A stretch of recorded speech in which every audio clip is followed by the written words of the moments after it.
Bonjour, test du Kodak ZI8 dans des conditions un peu spéciales. Je suis en pleine forêt d'Orléans. Nous sommes le 13 février 2010 et comme vous pouvez le voir, c'est pas un terrain de jeu habituel pour faire du VTT. Je pense que c'est une condition sympa pour tester un de ces petits appareils à mi-chemin entre un bloc-notes et un caméscope. Autant vous dire que par défaut je suis pas forcément convaincu de ces appareils hybrides, pas convaincu de l'ergonomie, pas convaincu de la qualité. On va voir ensemble ce que ça donne devant ces traces de chevreuil qui traversent mon petit chemin. Je vais essayer un exercice périlleux, rouler dans la neige d'une seule main avec cet appareil dans l'autre, puisque j'ai pas trouvé de système pour l'accrocher à mon guidon. Ça y est, c'est parti.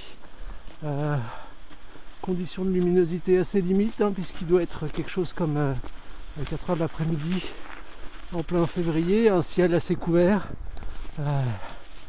et cette neige partout qui les cellules des appareils de prise de vue n'aiment pas beaucoup en général. Donc voilà, si vous achetez ce modèle, peut-être que vous aurez l'occasion de l'utiliser dans des conditions plus normales.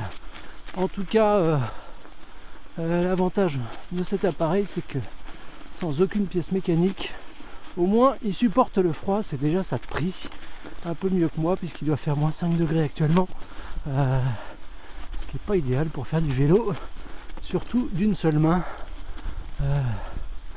Voilà, je vous laisse vous rendre compte de la qualité de l'image en 720p, en sachant que l'appareil peut pousser jusqu'au HD, ce qui est son argument marketing principal, même si pour un usage bloc-notes je ne pense pas que ce soit ce qui est le plus intéressant.